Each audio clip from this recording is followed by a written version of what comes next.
Hello, everybody. I'm Bruce Fenstermacher. I don't have any exciting stories like rolling a truck with 18 miles on it.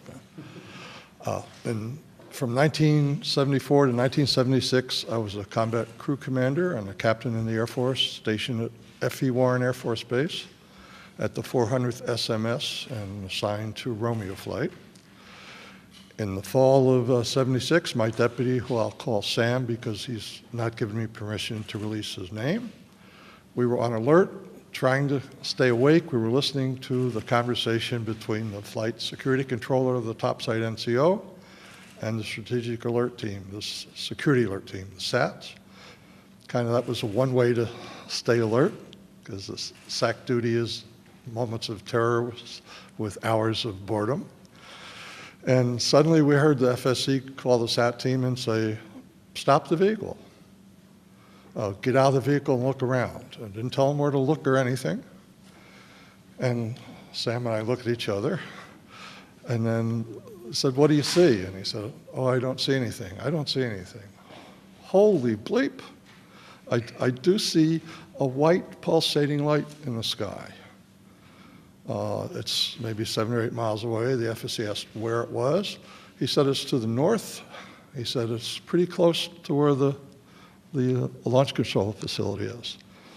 So my deputy and I did a double take. We called upstairs and we said, what's going on? He said, you're not going to believe this, Captain, but right above us, there's a huge white thing, pulsating light above us, and I had to call them to make sure I wasn't seeing anything. Upon prodding, he told us it was shaped like a fat cigar. I think he said a pregnant cigar. White pulsating light. Between the pulsations, he saw red and blue lights. It was silent, because I prodded him saying, is it some form of helicopter? He said, no, it's very silent. We're talking to him for several minutes, and he says it's starting to move away along our access road. So we hung up. My deputy and I are saying, what do? We got to report this. He calls down, the FSC calls down shortly and says it's over one of our launch facilities, the missile silos, and it was the closest one along the access road. So I ordered the SAT team to go to that site. And they called in through the FSC, so they had to go back for batteries. And they were a little slow getting out, so I was kind of ordering them, come on, get on, get going. And at the same time, we contacted SAC command post at F.E. Warren. And the NCO answered, and we told him the story, and he laughed and said, when it eats the SAT team, call me back. So the SAT team never got to that LF. It silently moved again to another launch facility. We called the SAT team 3 or 4 times. I'm sorry, we called command post 3 or 4 times. The last time, and we got the same nonchalant attitude. The last time I said, are you logging this? And they said, no. So I said, give me the officer in charge. And he said, well, he's busy. I said, well, you either give me the officer in charge or I'm going to wake up the base commander, the squadron commander, because there's something going on, something's messing with my LFs. They were mine for that period. So the officer came on, and I said, you need to log this or I'll wake everybody up. He said he would. He called us, his NCO, a different NCO called us back a few minutes later, took the log of what had happened in a timely sequence. So it went to another LF. The SAT team had to come back for gas. Then it said it had car trouble. It could only go 5 miles an hour.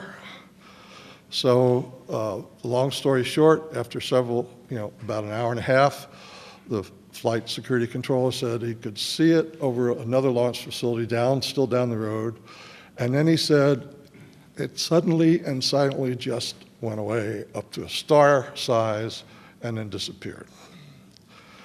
So that was it. It was an exciting rest of the tour. The next day we were relieved by another crew to go back home. And I went upstairs and the FSC is lying like in a chair in almost a fetal position. And I talked to him and he was scared. He said, I can't sleep. I can't get that thing out of my mind. And I said, what the heck was with the SAT team? He said, both my deputy and I were prior service, so we got along well with the enlisted guys. So I said, if you promise not to tell anybody, they told me they were not going to go to any LF with that thing over it. No direct orders, no nothing, and in fact, they never left the launch control facility. We picked up the Quebec team on the way back, the Quebec crew, because Quebec was on the way to Romeo, and SAC liked to save a little gas, so we road share. And they told us that earlier that evening, they had the same sort of thing flying over several of their launch facilities. And I said, what happened? You reported it. And they said, are you crazy? We didn't report it. We're not going to report it. I said, well, I did. He said, well, if you tell them about us, we're going to say it never happened. So we went back home. I reported to my squadron commander.